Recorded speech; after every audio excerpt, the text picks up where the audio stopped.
आदरणीय दर्शकबिन नमस्कार। कार्यक्रम कर्पोरेट टकको आजको यो श्रृङ्खलामा यहाँहरू सबैलाई हार्दिक स्वागत गर्न चाहन्छु। म अनिस्मा बस्नेत। दर्शकबिन कार्यक्रम कर्पोरेट टकको आजको यो श्रृङ्खलामा हामी विशेष गरी सरकारले अर्थात् राष्ट्र ब्याङ्कले सार्वजनिक गर्न लागेको मौद्रिक नीतिका बारेमा समीक्षा गर्छौं। त्यो नीति अब कस्तो आउनुपर्छ, खास गरी घरेलु तथा साना उद्योगी व्यवसायीहरूको हितका लागि कस्तो नीति आयो भने चाहिँ यी साना उद्योगहरू अगाडि बढ्न सक्छन्। अहिले जुन सङ्कटपूर्ण अवस्थामा रहेका उद्योगहरू सामान्य अवस्थामा फर्किनका लागि सरकारले यसअघि बजेट सार्वजनिक गरिसकेको छ। त्यो बजेटलाई प्राथमिकता दिनका लागि अझ भनौँ बजेटलाई पूर्ण रूप दिनका लागि मौद्रिक नीतिले समर्थन गरेर आउनुपर्ने उद्योगी व्यवसायीहरूको भनाइ छ।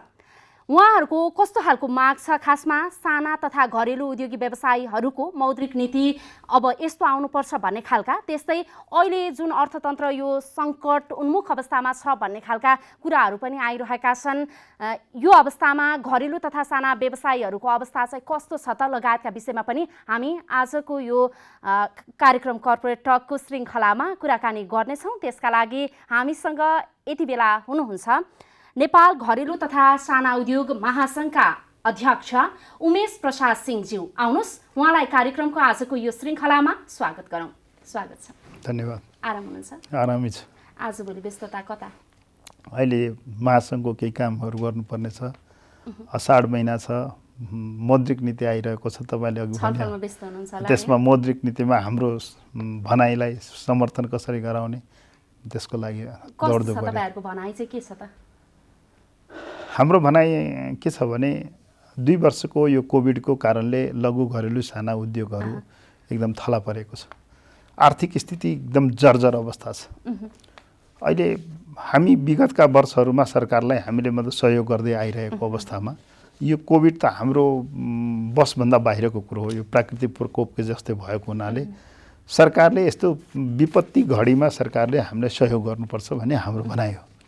हामी फेरि आफ्नो ठाउँमा फर्केर गएपछि फेरि हामी सरकारसँग हातमालो गरेर काम गर्दैछौँ। अहिले पनि यस्तो अवस्थामा पनि हामीले सरकारले खोजेको राजस्व हामीले बुझाइरहेको छौँ, नवीकरण गर्दैछौँ। तर नेपालमा के छ भने लघु घरेलु साना उद्योगलाई जुन सरकारले हेर्नुपर्ने नजर त्यो अलिकता घचघचाउनु पर्ने अवस्था छ। होइन, यो पहिलेको जो अवस्थामा अब यो पुरानो रूढिवादी परम्परा हो। अहिले नयाँ युग आइसकेको छ। अन्तर्राष्ट्रिय स्तरमा हेर्ने हो भने तपाईलाई मतलब घरेलु तथा साना उद्योगलाई सरकारले 25 लाखदेखि 50 लाख रुपियाँसम्म सब्सिडी दिन्छ। बिना धितो लोन 0% ब्याज दरमा 5%मा मतलब त्यो विड्रो गर्नलाई मतलब 5%सम्म तपाईँ आफ्नो काम गर्नुहोस् र त्यो पैसा फिर्ता गर्नुहोस् भनेर भयो। 10 लाख रुपियाँसम्मको उद्योगीलाई दिएको पैसा फिर्ता पनि लिँदैन, तर उसलाई उद्योग प्रमोसन गर्नलाई उसले मतलब सरकारले पटक पटक उसको गाइड गरिरहेको हुन्छ, अनुगमन गरिरहेको हुन्छ। तर हाम्रो यो देशमा त्यस्तो चलन छैन। हाम्रो देशमा के छ भने लघु घरेलु साना उद्योग होस् चाहे जोसुकै उद्योग होस्, उद्योग भनेपछि एउटै सेक्टरमा एउटै बास्केटमा राखिदिएको छ र फ्ल्याटमा मतलब कति बढीभन्दा बढी राजस्व उठाउन सक्छौँ, त्यही हाम्रो सरकारको नीति भएको हुनाले यसलाई अहिलेको अवस्थामा यो नीति परिवर्तन गराउने पक्षमा अहिले म दौडधुप गर्दैछु, लाग्दैछु। ढिलो भएन र? होइन, हामीले दोस्रो चरणको यो काममा पहिलो चरणमा त हामीले नीति कार्यक्रममा आफ्ना कुराहरू राखेर त्यसमा लगभग धेरै कुरा सम्बोधन भएको छ हाम्रो। त्यसपछि बजेट भाषण आयो। बजेट वक्तव्यमा पनि हामीले आफ्नो जति भनेका कुराहरूलाई लगभग सरकारले 90% भन्दा पनि केही फरक पर्दैन। हामीले दिएका सुझावलाई सरकारले सम्बोधन गरेको छ। तपाईहरुको सुझाव त सरकारले सम्बोधन गर्यो बजेट मार्फत, हैन? अहिले जुन यो विश्वको परिदृश्यले निम्ति आएको संकट छ, हैन? जस्तो अब नेपालले पनि भोगिरहेको यो आर्थिक चुनौतीलाई सम्बोधन गर्ने गरी आएको छ त बजेट अहिलेको? होइन, परिस्थिति नै त्यस्तो छ। परिस्थिति के छ, यो विश्व परिवेशलाई अहिले सबैभन्दा योभन्दा पहिले कोरोनाले मतलब कोभिडको कारणले मतलब अर्थतन्त्रलाई अलिकता प्रभाव पार्यो भने अहिले यो रसिया र युक्रेनको जो युद्ध छ त्यसले गर्दाखेरि अहिले आर्थिक अवस्थालाई नै मतलब जर्जर बनाइदिएको छ र हामी कतै कतै नेपालको अवस्था श्रीलङ्काको जस्तो हुन्छ भनेर विभिन्न मिडियाहरूबाट आइरहेको अवस्था, तर त्यस्तो अवस्था त छैन। म तपाईँलाई किन भन्न चाहन्छु भने अहिले विभिन्न ब्याङ्कहरूले साधारण सभाहरू गरेका छन्। कुनै पनि ब्याङ्क घाटामा छ भनेर सुन्नु भएको छ? छैन। भनेको मतलब हामी त्यो युक्रेन र मतलब रसियाको युद्धले पनि अहिलेसम्म हामी आफ्नो थेगिरहेको छौँ र आउने दिनमा हामी त्यो चुनौतीपूर्ण छ भन्ने कुरा हामी बुझिरहेछौँ। ब्याङ्कहरूको खराब कर्जाहरू बढ्ने, यो विभिन्न खालका उद्योग धन्दाहरू बिस्तारै बन्द हुने अवस्था त सिर्जना हुँदैछ नि त। जस्तो आर्थिक सङ्कट त सम्पूर्ण क्षेत्रमा बिस्तारै देखिँदैछ छ नि, यो कुरालाई त मान्नुहुन्छ? हो, यो कुरा मानिन्छ। मैले सुरुमा नै भने कि मतलब यो कोभिडको कारणले हाम्रो अर्थतन्त्रलाई नै मतलब प्रभाव पारेको छ। अर्थतन्त्र प्रभाव पर्नुको मतलब घरेलु तथा साना उद्योगीहरू पनि यसमा प्रभावित छन्। अब आफ्ना छाक टार्ने अवस्था छैन मान्छेको। हामी त कस्तो छौँ भने लघु घरेलु साना उद्योगमा आफै पनि मालिक छौँ, आफै पनि मतलब लेबरको काम पनि गर्छौँ र ठुला उद्योगीहरू जसरी हाम्रो चाहिँ उ छैन।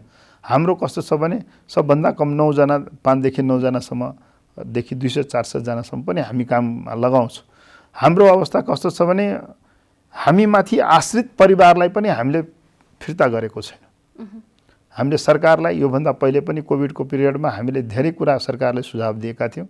सरकारले सुझाव त मान्यो तर कार्यान्वयन पक्ष त्यति बेला भएन। अहिलेको कुरा के छ भने अहिलेको परिवेशमा वास्तवमा मतलब हामी आर्थिक सङ्कटमा उन्मुख छौँ। आर्थिक सङ्कट भएपछि त्यो हामीलाई मात्रै होइन, देश नै आर्थिक सङ्कटमा पर्ने, भुमरीमा पर्ने सम्भावना छ। त्यसमा यति हुँदै पनि हामी पनि बाँच्नुपर्छ नि त। हामी पनि यस देशका नागरिक हौँ, हाम्रा उद्योगी पनि यस देशका नागरिक हुन्। यदि हामी भुकमरीमा हामी पर्यौँ भने सरकार पनि त्यसै मतलब अवच्छिन्न भएर बस्छन् भन्ने कुरा ग्यारेन्टी छैन क्या। सरकारको नैतिक जिम्मेवारी हो। सरकारले मतलब आफ्नो जनतालाई, आफ्ना मतलब उद्योगीलाई कसरी मतलब प्रवर्धन गर्ने सरकारको पनि नैतिक जिम्मेवारीभित्र पर्छ र हामी आफ्नो त्यो नैतिक जिम्मेवारी यो हो भनेर हामी केलाइरहेको छौँ। 1 2 3 4 5 भनेर केलाउँदैछौँ। त्यही त बजेटमा चाहिँ सरकारले अहिले जुन बजेट लिएर आयो 1 महिना अगाडि होइन, यो बजेटमा चाहिँ सरकारले आफ्नो नैतिक जिम्मेवारी पुरा गरेन त? त्यो त मतलब समय परिवेश अनुसार आफ्नो नैतिक जिम्मेवारी यसलाई पुरा गरेकै भन्नुपर्छ। त्यसो भए तपाईँहरूको भनाइ सुनुवाई भयो भन्ने कुरा बुझ्नु पर्यो होइन? हो। अब कार्यान्वयन हुनेमा चाहिँ कार्यान्वयन त मतलब अब हेर्दै जाउँ। कार्यान्वयनको एउटा पहिलो खुड्किला अहिले मौद्रिक नीति आउँदैछ। मौद्रिक नीतिले अर्थव्यवस्थालाई नै मतलब गाइड गर्छ। त्यसले अपेक्षा चाहिँ कस्तो छ त मौद्रिक नीतिबाट तपाईँहरूको? हामीले अस्ति पनि मतलब हाम्रो 3-4 राउन्ड हाम्रो अर्थ मन्त्रालय र राष्ट्र ब्याङ्कसँग हामी 3-4 राउन्ड बैठक बसिसकेका छौँ। अन्तर्क्रिया कार्यक्रमहरू भइसकेका छ। हामीले धेरै आश गरेका छैनौँ। के आश गर्नुभएको छ? हामीले आश के गरेका छौँ भने हामीले विगतमा जुन सरकारले जुन कुरा भनेको छ त्यसलाई मात्रै पालन गर्नुहोस्। हामीले नयाँ माग गरेको छैनौँ। किन माग गर्यौँ? जसरी मतलब लघु घरेलु साना उद्योगीहरूलाई 15 लाख रुपियाँसम्म त्यति बेला कर्जाको दिएको छ। त्यो कर्जाको अवस्था के छ भने त्यति बेला 15 लाखभन्दा मुनिका कर्जादाताहरूले 75% मतलब पुनर्कर्जा लिन पाउनेछ। 70 देखि 75%, 2% देखि 5% ब्याज दरमा त्यसको प्रकृति हेरेर 5%लाई अहिले के गरिदिएको छ भने 7% गर्यो, 2% बढाइदियो। पुनर्कर्जाको जुन हाम्रो पहिलेकै जुन थियो 5% त्यही 5%मा राख्नुहोस्, 2% हामीलाई मतलब नबढाउनुहोस् भन्ने हाम्रो एउटा छ। अर्को हाम्रो जति पनि उद्योगीले लिएका लोन तपाईँ त्यसमा कालो सूचीमा चाहे मतलब तपाईँ अहिले लिलाम गर्ने अवस्था छैन। ब्याङ्कहरूले त्यो लिलामको पूर्जी चाहे 35 दिने सूचनाहरू प्रकाशन गरेको छ, त्यो गर्न पाउनुहुन्न। यो हाम्रो भनाइ छ। अर्को के छ भने त्यसलाई मतलब रिसेड्युलिङ गरिदिनुहोस्। देश नै सङ्कट छ, आर्थिक अवस्था जर्जर भइसकेको अवस्थामा उद्योगीले कहाँबाट ल्याएर ब्याङ्कको पैसा तिर्छ? उद्योगीले कहाँबाट ल्याएर त्यो आफ्नो ब्याज बुझाउँछ? त्यसले गर्दाखेरि के छ भने अहिलेको परिवेशमा जुन समय छ त्यसलाई मध्यनजर गर्दाखेरि त्यसलाई रिसेड्युलिङ गर्नुपर्छ।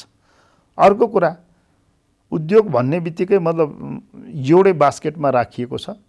त्यसको बास्केटलाई कमसेकम डिफाइन गरिदिनुहोस्। यो डिफाइन गर्नको लागि आग्रह गर्ने काम त तपाईँहरूको पनि होला। हामी त्यसैको दौडधुप गर्दैछौँ। हामी त्यसैलाई मतलब सम्झाउने काम गर्दैछौँ। मैले यसभन्दा पहिले पनि मतलब भनिहालेँ, अहिलेको परिवेशमा सरकारलाई बुझाउन हामीले धेरै सफल भयौँ जस्तो छ। बजेट भाषणले गर्दाखेरि बजेटमा मतलब आएका हाम्रा कुराहरूलाई सम्बोधन गरिएको छ। बजेटकै कुरा यसरी तपाईँ सम्बोधन गरियो भन्नुहुन्छ, तपाईँकै सङ्गठनको अर्को नेतालाई सोध्यो भने, अर्का एक उद्योगीलाई सोध्यो भने उहाँ भन्नुहुन्छ हाम्रो मागहरू सम्बोधन भएन, यो सरकारले हाम्रो कुनै पनि कुराहरूलाई चाहिँ सुनवाई गरेन भन्ने खालको कुरा गर्नुहुन्छ। यो कसरी भिन्नै मत हुन्छ एउटै सङ्गठनभित्र, एउटै छाताभित्र रहेर? भयो यसमा भयो बुझाइ कस्तो छ भने तपाईँलाई भनौँ, यसमा के छ भने सरकारले हामीले बजेटमा सम्बोधन गर्यो गत वर्ष पनि। म 3 वर्ष कार्यवाहक अध्यक्ष भएर चलाएँ र त्यो कार्यवाहक अध्यक्ष भएर चलाइराख्दा अवस्थामा म सरकारसँग हाम्रो एउटा नजिकको सम्बन्ध भयो। सरकारले हामीले बुझाउन सफल भयौँ र सरकारले धेरै कुरालाई सम्बोधन गर्यो, तर कार्यान्वयन पक्ष फितलो भएको कारणले कार्यान्वयन भएन भनेर हाम्रा साथीहरूले, जुन अघि तपाईँले भन्नुभयो, हाम्रा साथीहरूले के छ भने टेस्ट मान्छेले स्वाद हेर्छ क्या, मतलब त्यो ग्लासमा पानी छ भने त्यो पानी हो कि त्यो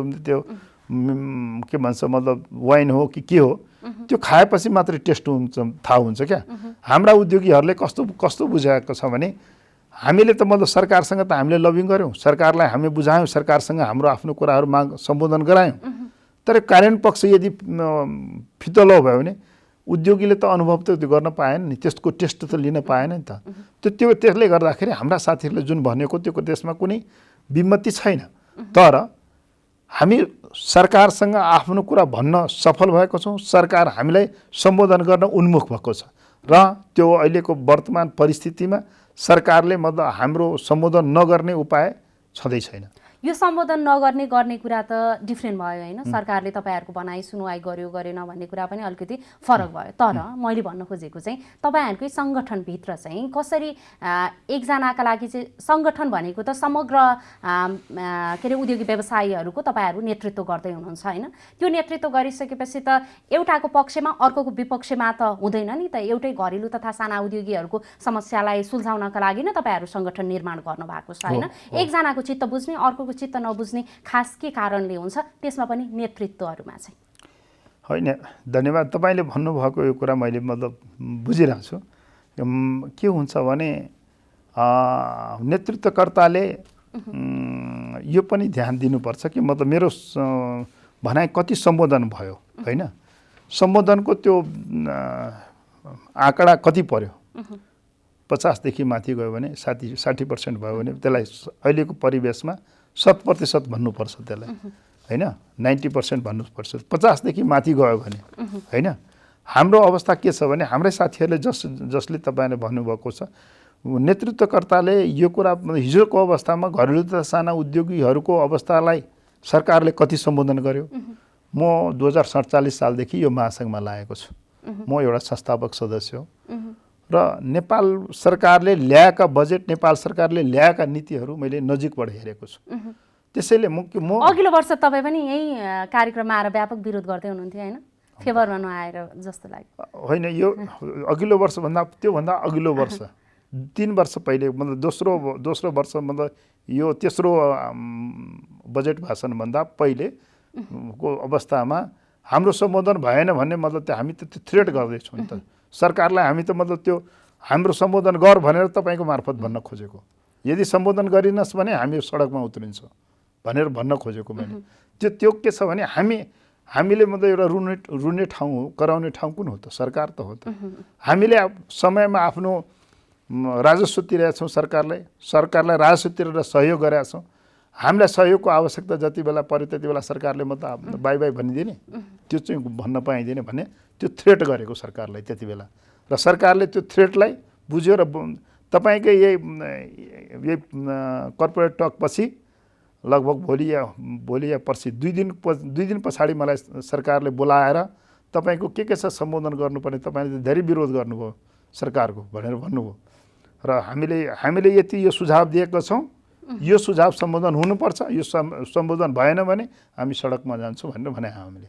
यो प्रवृत्तिलाई चाहिँ अब कसरी बुझ्नु पर्यो भने नेपालमा एउटा प्रवृत्ति छ बिस्तारै मौलाउँदै गएको, आफूले भनेको कुरा भयो भने चाहिँ अथवा आयो भने चाहिँ त्यो सुन होइन, यदि आएन भने चाहिँ अरूले भनेको कुराहरू आयो, आफ्नो सुनवाई भएन भने चाहिँ त्यसलाई पित्तल भन्ने प्रवृत्ति बढिरहेको छ। यसलाई पनि त्यही बुझ्ने हो हामीले। उद्योगी हो, तिनीहरूले नपाएको डाटाहरू चाहिँ लोन चाहिँ गइरहेको छ, तर जो चाहिँ जसले पाउनुपर्ने हो उहाँहरूका नजान्नुमा त तपाईँहरूको पनि गैर जिम्मेवारीपना देखियो नि त, होइन? त्यहाँ यसलाई यो अर्थमा लिनुहोस्, क्या गैर जिम्मेवारी भनेको त हामीले त आफ्नो जिम्मेवारी वहन गरेको छौँ। हामीले सरकारलाई भनेको छौँ एउटा ब्याङ्कबाट, एउटा ब्रान्चबाट 10 जना उद्योगीलाई अनिवार्य रूपमा आफैले बसेर त्यहाँ लेख्न लगाएको कि तपाईँहरूले भोलि गएर चिट गर्नुहुन्छ, भोलि गएर हाम्रो उद्योगीहरूलाई मतलब 5 लाख लिने उद्योगीलाई 10 नम्बरमा राख्नुहुन्छ, उता अलि टाढा बस, अलि बढी पैसा लिने उद्योगीलाई मतलब यहाँ गएर ज्वाइँ जस्तो बनाएर त्यसलाई स्वागत गर्नुहुन्छ, किनभने त्यसमा कमिसन पाइन्छ। हाम्रा साना उद्योगीहरू 5 देखि 10 लाख, 20 लाख, 25 लाख, 50 लाख लिन्छ। यहाँ करोड लिनेवालाहरूलाई तपाईँले राम्रो एकदम सोफामा बसाउनुहुन्छ, त्यो राम्रो ट्रिट गर्नुहुन्छ, चिया खुवाउनुहुन्छ, उसँग राम्रो मिठो मिठो कुरा गर्नुहुन्छ। हाम्रा उद्योगीहरू एउटा फाटेको जुत्ता लगाएका हुन्छन्, किनभने ऊ आफै उद्योगी हो र आफै पनि लेबर हो। त्यसले गर्दाखेरि यस्तो किसिमको भोलिको दिनमा नआओस् भनेर आफैले बसेर कमसेकम एउटा ब्रान्चबाट त कमसेकम 10 जनालाई तपाईँले मतलब ब्याज के अरे भन्छ 2% ब्याज दरमा सहुलियत कर्जा दिनुपर्छ भनेर हामीले त्यो लेख्न लगाएको। तर त्यसको के भयो भने हाम्रै साथीहरूले मतलब अनुभव गरेको भन्छु म, यो यसमा हामीले अनुगमन पाटो हाम्रो होइन, अनुगमन पाटो सरकारको हो, राष्ट्र ब्याङ्कको हो। हामीले यसपालि चाहिँ त्यो कुरालाई निरुत्साही गर्नलाई त्यो कमिटीमा हाम्रो उपस्थिति हुनुपर्छ भन्ने हामीले माग गरेका छौँ। गत वर्षको भोगाई के छ भने विभिन्न ब्याङ्कका म्यानेजरले आफ्नो आसेपासे नजिकका साथीहरू साली सबैभन्दा बढी दुरुपयोग भएको महिला उद्यमी कर्जामा, महिला उद्यमी कर्जा भनेको मतलब 15 लाखसम्म बिना धितो दिने कर्जा हो। त्यो 15 लाखसम्म दिने कर्जालाई के गरियो भने गत वर्षको हामीले भोगेको अनुभव कस्तो छ भने ब्याङ्क म्यानेजरहरूले आफ्ना नजिकका कोही साली छन्, भतिजी छन्, छोरी छन्, जसको नाउँमा फर्जी उद्योग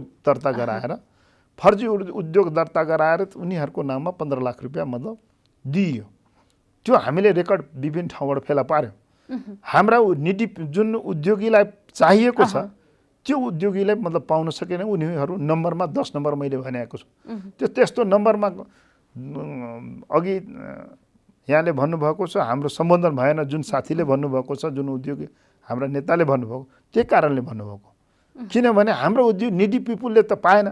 हामीले त मतलब हाम्रो काम के छ भने ब्ल्याक एन्ड व्हाइटमा मतलब त्यो आइसक्यो, भोलिको दिनमा यो कार्यान्वयन राम्रो हुन्छ भने त्यो सोचेर हामीले ल्याएको।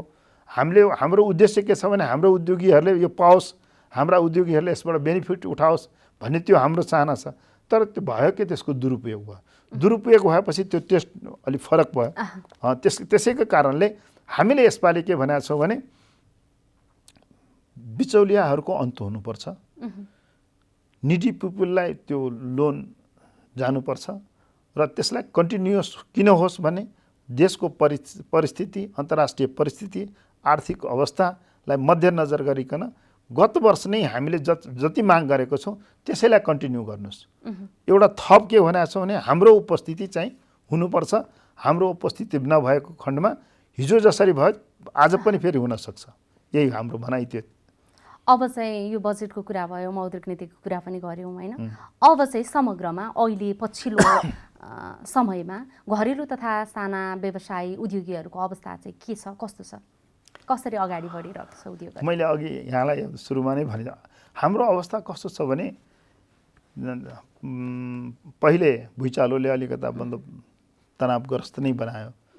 त्यसबाट बिस्तारै बिस्तारै हामी अलिकता मतलब उक्लिरहेको थियौँ। अनि कोभिडले सतायो। कोभिडले यसरी सतायो कि मतलब उठेर पानीसम्म खान दिने अवस्था थिएन। अब हामी बिस्तारै बिस्तारै क्रममा बढ्दैछौँ। क्रममा बढ्ने क्रममा यो रुस र युक्रेनको युद्धले गर्दाखेरि हाम्रो र मेटेरियल, हाम्रा सामग्रीहरू बजारमा महँगी हुँदै भयो। हामीले सोचेको जस्तो हामीले काम गर्न पाइरहेको छैनौँ। कुनै पनि उद्योग हाम्रो अहिले 30% भन्दा 40% मतलब त्योभन्दा बढी चलिरहेको छैन। हामी फुल फ्लेजेड उद्योग चलाउन चाहन्छौँ। फुल फ्लेजेड त्यसका लागि के छ भने सबभन्दा ठुलो समस्या के छ भने अर्थ अहिले कुनै पनि ब्याङ्कले हामीले मतलब लोन दिइरहेको छैन। त्यो अहिले मात्रै होइन, वैशाखदेखि नै हामीले लोन पाइरहेको छैनौँ। वैशाखदेखि मतलब जुन हाम्रो यो 3 मन्थको हुन्छ नि क्वार्टरली पेमेन्ट गर्छौँ नि हामी चैत्रसम्मको पेमेन्ट गरेको छौँ त्यसलाई लिनुपर्ने सट्टामा त्यो ब्याज दर बुझाए हामीले ब्याजबाट फेरि हामीले पाउनुपर्ने हाम्रो इन्स्टलमेन्ट हुन्छ क्या त्यो इन्स्टलमेन्ट त्यो ब्याङ्कले कुनै पनि ब्याङ्कले दिएन त्यो ब्याङ्क हामीसँग पैसा छैन भने हामी उद्योग कसरी चलाउने होला होइन सबभन्दा उद्योग चलाउनलाई आर्थिक क्राइसिस भयो भने उद्योग चल्दैन तर देश नै आर्थिक क्राइसिसमा भए पनि हामीले त मतलब आफ्नो जिम्मेवारी हामीले पुरा गरेको छौँ त्यो पुरा गरिरहेको अवस्थामा हामीलाई पनि त्यो ब्याङ्कले मतलब चिट गर्यो ढाँट्यो अहिलेको अवस्था कस्तो छ भने धेरै उद्योगीहरूको अहिले त्राहिमा अवस्था कस्तो छ भने त्यो ब्याङ्कले चिठी पठाउँछ 35 दिने 15 दिने सूचना पठाउँछ अब भौतारिरहेछ हाम्रा उद्योगीहरू अब मेरो उद्योग त मतलब निलाममा पर्ने भयो कालो सूचीमा जाने भयो यसको कारणले गर्दाखेरि हाम्रो उद्योगीहरू अहिले त्रसित छन् र मैले अघि भनिहालेँ मिटर ब्याजमा पैसा उठाउन गइरहेको छ किनभने ब्याङ्कले मानिरहेको छैन ब्याङ्कले 15 दिनमा ल्याउनुहोस् पैसा 7 दिनमा ल्याउनुहोस् पैसा नत्र भने तपाईँलाई कालो सूचीमा राख्छौँ निलाम गर्छौँ भन्ने भनिरहेको अवस्थामा हाम्रा व्यापारी हाम्रा उद्योगीहरू अहिले त्रसित छन् हाम्रा उद्योगीहरू जुन काम गर्ने जुन मनसा हुनुपर्छ त्यो काम गर्ने मनसाभन्दा तनावमा छन् अहिले किनभने आर्थिक क्राइसिसले सबै उसको मतलब जति चक्र छ त्यो सबै चक्रलाई डामाडोल स्थिति पुर्याइदियो अब यो स्थितिबाट माथि उठ्नका लागि अझ धेरै समस्या आउने भयो होइन अब कसरी अगाडि उठ्ने त अगाडि कसरी बढ्ने त अब झन् देशै आर्थिक सङ्कटतिर चाहिँ उन्मुख भइरहेको यो अवस्थामा यो घरेलु तथा साना उद्योगहरूको अवस्था झनै जीर्ण होला जस्तो देखियो नि होइन यो त्यसका लागि हामीले केही कुराहरू हामीले सरकारलाई सम्बोधन हुनुपर्छ भनेर हामीले सबैभन्दा अब सरकारसँगै ढुकुटी छैन भने त देश नै सङ्कट उन्मुख अर्थमा गइरहेछ भने हामीले ढिकुटी होइन हामीले त्यो उसलाई वे देखाएको ढिकुटीको आवश्यकता पछि परिरहेको छ हामीले के भनेको छौँ भने नेपाली वस्तु उत्पादन गरेको छ नेपाली वस्तु नै उपयोग गरौँ तपाईँलाई थाहा छ गत वर्षको 2 वर्षको कोभिडको कारणले बाहिरबाट मतलब धेरै सामग्रीहरू त्यति बेला ल्याइएन होइन अत्यावश्यक फलफुल बाहेक धेरै सामग्रीहरू ल्याइएन के नेपाली दाजुभाइ दिदीबहिनीहरू के बाँचेका छैनन् त लुगा फाटो लगाएका छैनन् त लगाएको छ हामीले त्यो प्र्याक्टिसमा ल्याइसकेको छौँ हामी के चाहन्छौँ भने स्वदेशी वस्तुलाई सबभन्दा पहिले उपयोग गरौँ स्वदेशी वस्तुलाई उपयोग गर्ने बित्तिकै के हुन्छ भने हाम्रा उद्योगीले उत्पादन गरेका वस्तु कमसेकम त्यो युजमा आएपछि हाम्रो पनि बिक्री भयो उद्योग फस्टाउने ठुलो एउटा बाटो पनि भयो अर्को कुरा के छ भने त्यो हाम्रो स्ट्यान्डर्ड सपोज गर्ने मैले यो कोट लगाएको यदि विदेशी मतलब मैले लगाएँ भने मैले नेपाली कोट लगाउँदाखेरि मेरो प्रेस्टिज घट्छ त घट्दैन किन घट्दैन शरीरलाई आवश्यकता अनुसार मतलब कहिले 5 लाखको पनि लगाउन सक्छ कहिले 25,000ले पनि लगाउँछ कहिले 5,000को पनि लगाउँछ त हाम्रो लिभिङ स्ट्यान्डर्डलाई हामीले कसरी राख्ने हो देशको परिस्थितिको अनुसार राख्नुपर्छ हामी अहिले के चाहन्छौँ भने बढीभन्दा बढी स्थानीय स्तरमा उत्पादित वस्तुलाई मतलब कच्चा पदार्थमा आधारित उद्योगहरूलाई टेवा पुर्याउने गरी त्यो काम हुनुपर्छ त्यो सरकारले त्यतातिर बढीभन्दा बढी प्राथमिकता दिनुपर्छ हामी त्यसको लागि सरकारलाई आर्थिक स्रोत चाहिन्छ भन्ने कुरा होइन सरकारलाई त हामीले त 2071 सालमा नै हामीले ऐनमा व्यवस्था गराएका छौँ हाम्रै मतलब अगुवाईमा 15% व्यवहार बढ्यो भने पनि स्थानीय नेपाली वस्तु नै उपयोग गर्नुपर्छ भने त्यति मात्रै गर्नुहोस् न पहिलो चरणमा म त्यसमा पनि ढुक्क छु यसपालि पनि हामीले जोडतोडका साथ बजेटमा हामीले ल्याउन ल्यायौँ नीति कार्यक्रममा ल्याएका छौँ र हामीले हाम्रा उद्योग चलेन हामी उद्योगी हुन्छौँ उद्योग चलेन भने हामी उद्योगीको नेता बनेर हिँड्ने कुनै पनि हक छैन हामीसँग त्यसैले जस्तो अब स्थानीय सरकारको स्थानीय स्तरमा चाहिँ अब घरेलु तथा साना उद्योगहरू त स्थानीय स्तरबाट नै अगाडि बढ्ने भए होइन अब स्थानीय सरकार गठन भएर त्यसले आफ्नो एउटा कार्यकाल पनि पुरा गरिसकेको छ र पुनः फेरि नयाँ गठन भइसक्यो होइन यो 5 वर्षीय कार्यकालमा चाहिँ कस्तो पाउनु भयो त स्थानीय सरकारको भूमिका घरेलु उद्योगहरूलाई चाहिँ अगाडि बढाउनका लागि सरकारले त आफ्नो नीतिमै भन्छ सो उद्योगलाई चाहिँ प्रोत्साहन गर्ने सो उद्योगमै लगानी गर्ने कृषिलाई प्रवर्धन गर्ने भन्ने खालका कुराहरू कृषिमा आत्मनिर्भर बन्ने कुरा त जहिले पनि सरकारको भाषणमा जहिले एउटा नीतिहरूमा हरेक कुरामा त त्यही आइरहेको हुन्छ नि त यो 5 वर्षलाई चाहिँ कसरी मूल्याङ्कन गर्नुभयो त यो 5 वर्षलाई कसरी मूल्याङ्कन गरेको छु भने सरकार तीन तहको सरकार बन्यो। सरकारको मतलब धेरै कुराहरू यो 5 वर्षमा 3 वर्ष भन्दा उँभो 4 वर्षको हाराहारी नै भन्नुहोस्, नीति कार्यक्रममा नै उसको नयाँ प्र्याक्टिस हो। नयाँ हिसाबले मतलब कुनै पनि मेयरले कुनै पनि पालिकाले आफ्नो राम्रो काम गर्न सक्छु भनेर जुन उद्देश्यका साथ आएका थिए तिनीहरूले गर्न सकेको छैन। उनीहरूले आफै पनि स्वमूल्याङ्कन गर्दाखेरि उनीहरूले बोल्छन्, हामीले त नीति कार्यक्रममा नै तपाईँले सुन्नुभयो होला, केन्द्रीय सरकारको विपक्षमा सङ्घीय सरकार के अरे मतलब प्रादेशिक सरकारले सरकारका विरुद्धमा सर्वोच्च अदालतमा मुद्दा दिएका छन्, सुन्नुभएको होला। यो अहिले धेरै प्रदेशमा यस्तो भएको छ, किनभने यो अधिकारको बाँडफाँड भइरहेको अवस्थामा अधिकार कसको के अधिकार छ त्यसैमा अल्मलिएको थियो। स्थानीय सरकार भनेको त ठुलो सरकार, पावरवाला धेरै, 3 तहको सरकारमा स्थानीय सरकार, प्रादेशिक सरकार र सङ्घीय सरकार सबैको कामको डिफाइन गरिएको छ त्यो हाम्रो मतलब जुन संविधान छ। तर धेरै कुराहरू डिफाइन गरिएको छैन। त्यो डिफाइन नगर्नुको कारण के छ भने अहिले जुन मुद्दा पर्न गएको छ त्यही कारणहरूले प्रादेशिक सरकारहरूले आफ्नो अधिकार खोजिरहेछ, स्थानीय सरकारले आफ्नो अधिकार खोजिरहेछ। त्यो अधिकारकै लडाइँमा मतलब यो 5 वर्ष गए। हामी त ओझलमा पर्यौँ। हामीले आफ्नो कुरा त भनिरहेको थियौँ। तपाईँले धेरै यस्ता पालिकाहरूमा हामी गएँ। म कार्यवाहक अध्यक्ष भएपछि म 42 वटा जिल्ला गएँ, 42 जिल्लामा म गएको छु।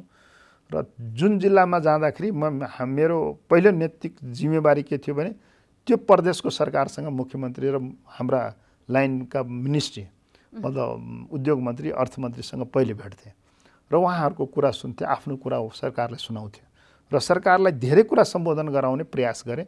र त्यस्तै सेम हाम्रो पहिलो चोइस के छ भने प्रदेशको राजधानी भएको नगरपालिका, पहिले पालिका या उपमहानगरपालिका छ या महानगरपालिका छ, त्यसलाई पहिले आफ्नो कुरा सुनाएँ, आफ्नो कुरा भन्न लगाएँ, आफ्नो कुरालाई आफ्नो ट्र्याकमा ल्याउने प्रयास गरेँ। धेरै ठाउँमा हामीले कोसिस गर्यौँ, धेरै ठाउँमा सफल पनि भयो, धेरै ठाउँमा सफल हुन सकेन। त्यही पनि मतलब हामीले हिजोको घरेलु तथा साना उद्योगको जुन अवस्था छ त्यो अवस्थालाई केही न केही फड्को मार्ने काम गरियो। हामीले स्थानीय सरकारले बुझाउने कोसिस गर्यौँ। अब सङ्घीय सरकारले नदिने अवस्थामा त स्थानीय सरकारले बुझिदिनु त ठुलो कुरो हो नि त। हामीले सङ्घीय सरकारलाई जुन आज यो महासङ्घ स्थापना भएको 33 वर्ष भयो, 33 वर्षको अन्तरालमा हामीले मतलब आफ्नो सरकारलाई राम्ररी बुझाउन नसक्नु हाम्रो कमजोरी हो। त यो त भर्खर मतलब इस्टाब्लिस भएको सरकारलाई तुरुन्तका तुरुन्त उसले आफ्नो त बामे पनि नसरेको अवस्थामा हामीले उसँग अपेक्षा धेरै गर्नु हाम्रो त्यति मतलब उचित पनि थिएन। तर हामीले प्रयास गऱ्यौँ, धेरै ठाउँमा सम्बोधन गऱ्यौँ। घरेलु तथा साना उद्योग महासङ्घकै भवनहरू सरकारले बनाइदिएको छ। तपाईँले सरकारले भने स्थानीय सरकारले म त्यसमा पूर्वाधारमादेखि लिएर ट्रेनिङमादेखि लिएर त्यो बजेट विनियोजन हरेक ठाउँमा हाम्रो साझेदारी छ। त्यसले गर्दाखेरि म धेरै सन्तुष्ट त छुइनँ, तर सन्तुष्टि भन्नुपर्छ।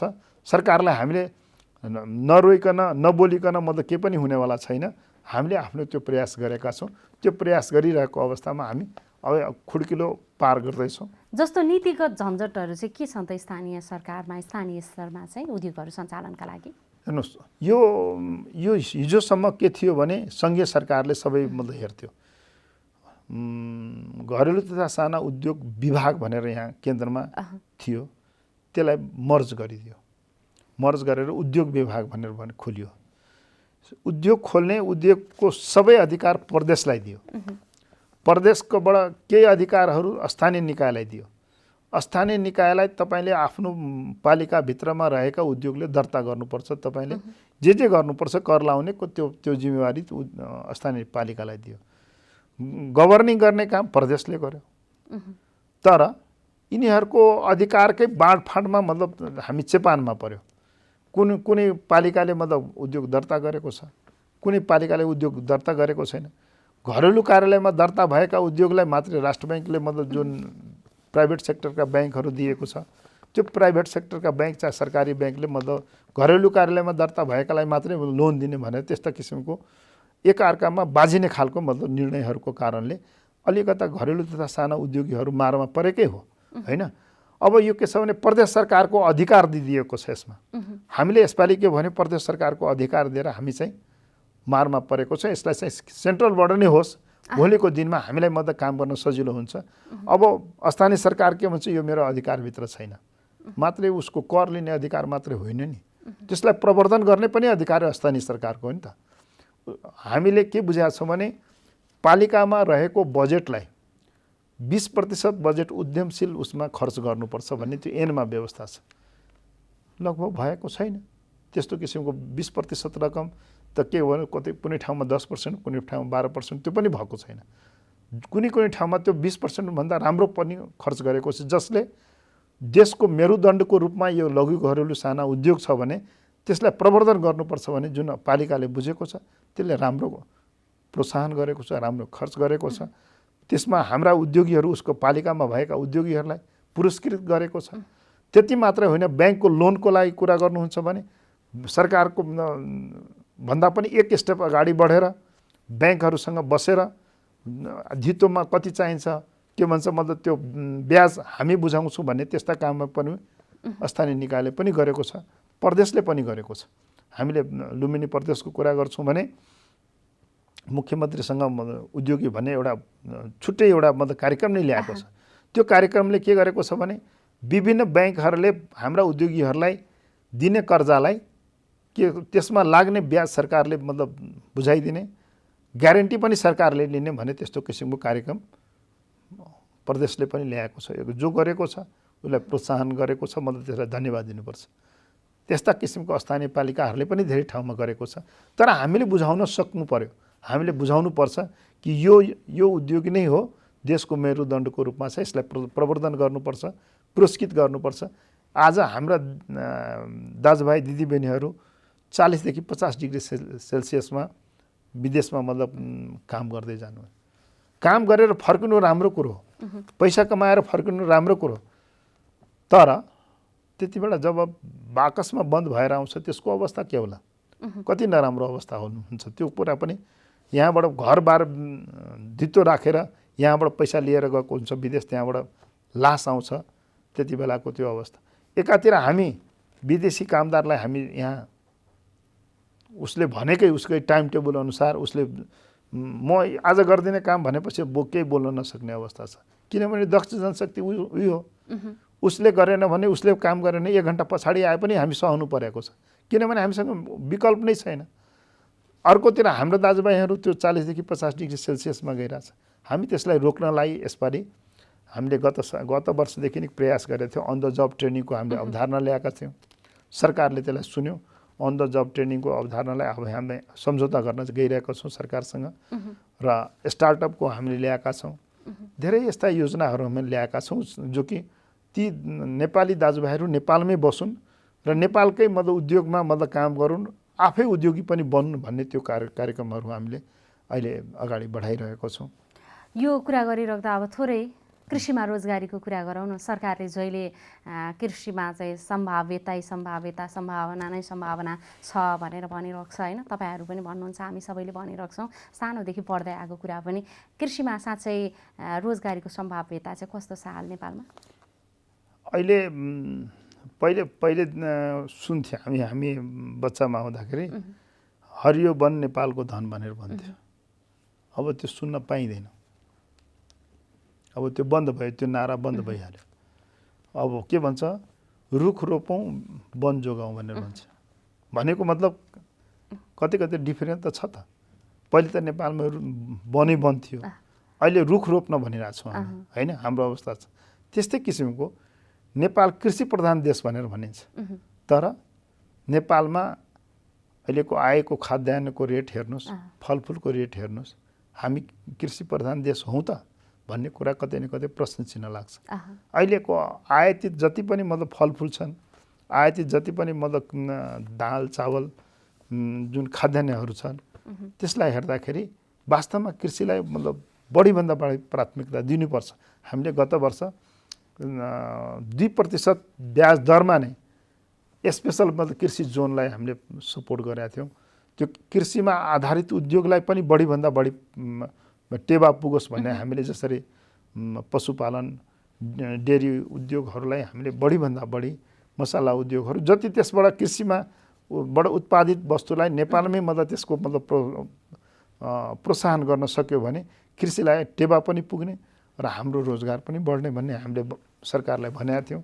सरकारले सुन्यो र त्यस गत वर्षदेखि 2% ब्याज दरमा कृषिमा अनुदान दिइरहेको छ। मतलब 2% ब्याज दरमा 5% गभर्मेन्टले, त्यो 7% थियो त्यसको बेस रेट। अब यसपालि चाहिँ त्यसलाई पनि हामीले कन्टिन्यू गर्न भनिरहेछौँ। हाम्रो उद्योग कृषिमा उद्योगहरू पनि हाम्रा छन्, त्यो उद्योगलाई पनि मतलब बढी टेवा पुर्याउनु पर्छ। नेपालमा आफ्नै उद्योग भनेको त कृषिमा नै आधारित उद्योग हो त। कृषिका उद्योगको लागि मतलब विदेशीको मतलब र मेटेरियलको धेरै आवश्यकता पर्दैन क्या। यसमा हामी एउटा के पर्छ कि मल खादको यदि व्यवस्था हामीले सरकारले गर्न सक्यो, सरकारले राम्रो उब्जनी दिन सक्यो, त्यसको लागि मल खादको आवश्यकता पर्छ। मल खाद हामी मतलब विदेशमा नै आश्रित छौँ र धेरै सुनिसक्नु भएको छ। मैले धेरै चर्चा गर्न चाहिनँ।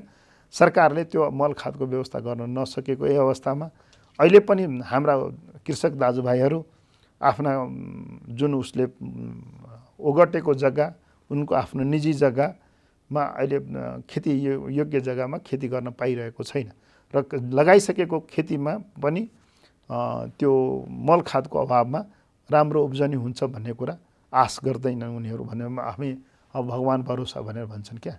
त्यसैले नेपालको सबैभन्दा आफ्नो मौलिक उद्योगको रूपमा भन्यो कृषि उद्योग नै हो, जो कृषि मतलब आधारित मतलब अहिले काम गर्न सक्यो भने यो सबैभन्दा फड्को मार्ने विषय यही हो। अब हामी कार्यक्रमको लगभग अन्त्यतिर आइपुगेका छौँ होइन। अन्त्यमा चाहिँ अब सरकारकै लाइनलाई लिएर समृद्ध नेपाल निर्माणका लागि चाहिँ अब साना यो उद्योगी व्यवसायीहरू जो पनि हुनुहुन्छ उहाँहरूका लागि कसले के गर्नुपर्छ? हामी के भन्छौँ भने पहिलो त हाम्रो के छ भने गार्जियन हुनुहोस् भन्नुहोस् चाहे नेतृत्वकर्ता हुनु सरकार हो होइन। हामीले सरकारले आफ्नो कुरा बुझाउने प्रयास गरेका छौँ। लघु घरेलु साना उद्योगीहरूको हकमा सरकारले एउटा राम्रो उद्योग नीति ल्याओस् है। त्यो उद्योग नीतिले सम्बोधन गरोस् अन्तर्राष्ट्रिय स्तरमा। जसरी यी उद्योगीहरूलाई एसएमई सेक्टरलाई एमएसएमई सेक्टरलाई जुन सम्बोधन गरेको छ त्यस्तो किसिमको सम्बोधनको हामी आश गर्छौँ। हामी आश गर्छौँ किन गर्छौँ? हामी नेपाली हौँ, नेपालमा हुर्केको छौँ, नेपालमा लगानी लगाएका छौँ, नेपालमा आफ्नो उद्योग चलाएका छौँ र हामीबाट 10वटा परिवार कमसेकम आश्रित छन्। तिनीहरूलाई पालन पोषण गरेको छौँ, जो कि सरकारले गर्नुपर्ने सट्टामा हामीले गरिरहेछौँ। त हामीले कुनै नाजायज माग गरेको छैनौँ। सरकारले एउटा उद्योग मैत्री कानुन हुनुपर्छ। त्यो उद्योग मैत्री कानुन भइसकेपछि भोलि गएर गाइड पनि गर्नलाई सजिलो हुन्छ र भोलिको दिनमा सरकारले जसरी प्राइभेट सेक्टर र हामी एउटै रथका दुईटा पाङ्ग्रा जसरी हुन्छ त्यस्तै किसिमको हामीले भोलिको काम गर्यो भने नेपालको उद्योगी व्यवसायीहरूले एउटा फर्को मार्न सक्छ।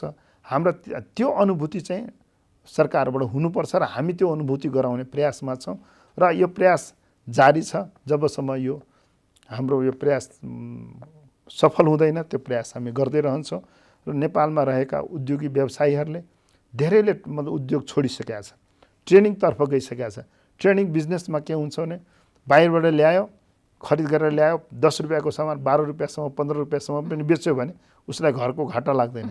तर उद्योगमा त्यो घाटा लाग्छ। उद्योगको र मेटेरियलमा यदि कच्चा पदार्थ यदि राम्रो छैन भने चुनौतीहरूको जोखिम चाहिँ मोल्नु पर्यो हैन। मोल्नु परेको छ। अहिले त्यस्तो देखिरहेको छैन उद्योग व्यवसायहरूमा। तर हामी आफ्ना उद्योगीलाई निराश हुन भन्दैनौँ, हतोत्साह हुन भन्दैनौँ। हामी प्रयास गर्दैछौँ, हामी तपाईँको साथमा छौँ। आफ्नो उद्योग जति हुन सक्छ त्यसलाई कन्टिन्यू राख्नुहोस्। हामी तपाईँ स्थानीय सरकार, प्रादेशिक सरकार र केन्द्रीय सरकारसँग आफ्ना भनाइहरू राखेर उद्योगमा हुने नीति कार्यक्रमलाई सम्बोधन गराउने पक्षमा लागेका छौँ। त्यसैले निरुत्साह नहोइकन आफ्नो हौसलाका साथ आफ्नो उद्योग कल कारखाना चलाउनलाई अनुरोध गर्दछु। हस्, यहाँलाई समय सम्वादका लागि धेरै धेरै धन्यवाद। धन्यवाद। हजुर, आज हामीले कार्यक्रम कर्पोरेट टकको यो श्रृङ्खलामा कुरा गर्यौँ नेपालका घरेलु तथा साना उद्योगी व्यवसायीहरूको समग्र अवस्थाका विषयमा केन्द्रित रहेर। त्यसका लागि यतिन्जेल हामीसँग हुनुहुन्थ्यो नेपाल घरेलु तथा साना उद्योग महासङ्घका अध्यक्ष उमेश प्रसाद सिंहज्यू। हवस् त, कार्यक्रम कर्पोरेट टक आजलाई यति नै। जनताद्वारा जनताका लागि प्रसारित जनता टेलिभिजन हेर्दै गर्नुहोला। नमस्कार।